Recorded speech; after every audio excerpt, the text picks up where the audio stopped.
সকলোকে নমস্কাৰ জনাইছোঁ আৰু বহুদিন পিছত আকৌ এটা নতুন ৰেচিপি ভিডিঅ' লৈ মই আছোঁ আপোনালোকৰ মাজত। আজি লৈছোঁ কঁঠালৰ এটা নতুন ৰেচিপি। আশা কৰোঁ আপোনালোকে এই ৰেচিপিটো ভাল পাব। পিছে এই ভিডিঅ'টো এপ্ৰিল মাহতে কৰা, কিন্তু এডিটিঙৰ এলাহতে দিয়া হোৱা নাছিলে। আজি এডিট কৰি মেলি আপোনালোকৰ মাজত দি দিছোঁ আৰু ভিডিঅ'টি শেষলৈকে চাব গোটেই ৰেচিপিটো, তেতিয়াহে বুজি পাব।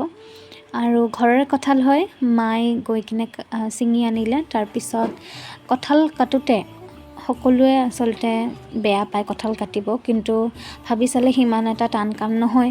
আপোনালোকে ভালদৰে মিঠাতেল জানেই, মিঠাতেল ভালদৰে মুচি কিনে কাটিব, কটাৰীখনতো খৰি ল'ব। তাৰপিছত যদি আঠা লাগি যায়, আঠাটো লাগেই, কঁঠালৰ বাকলিৰ যে জোং থকাখিনি সেইখিনিৰে খহি দিব, মুচি দিব, তেতিয়া গুচি যায় ধুনীয়াকৈ। তাৰপিছত এইপিনে মায়ে মাৰ জুহালত ৰান্ধিবলৈ ল'লে। আচলতে চৌকাত ৰান্ধিলে বহুত সোৱাদ হয়, সেইকাৰণে চৌকাতে বনাইছে। বইল কৰি বনালে সিমান এটা টেষ্ট নাহে। তাৰপাছত ইয়াতে তেল, নিমখ, জ্বলা, হালধি, পিঁয়াজ, নহৰুখিনি দি ভাজি লৈ কঁঠালখিনিও দি অকণমান সময় ভাজি তাৰপিছত পানী দি দিছে, আৰু পানী দি অকণমান সিজাৰ পিছত আকৌ সৰহকৈ পানী দিছে, আৰু এনেকৈ আধা ঘণ্টা 45 মিনিটমান সিজাৰ পিছত তাতে বিলাহী দি দিছে।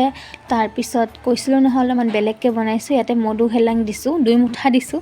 1 মুঠা দিওঁতে সেইটো ভিডিঅ' কৰাই নহ'ল, মানে মায়ে দিয়ে দিলে, আৰু এইখিনি দিছোঁ। আমাৰ মধুসোলেঙো ঘৰতে আছে, মধুসোলেং দি চাবচোন, বহুত ভাল লাগে খাবলৈ।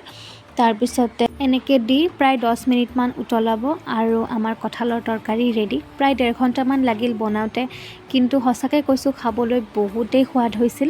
আপোনালোকেও ট্ৰাই কৰি চাব। আজিলৈ আহিছোঁ।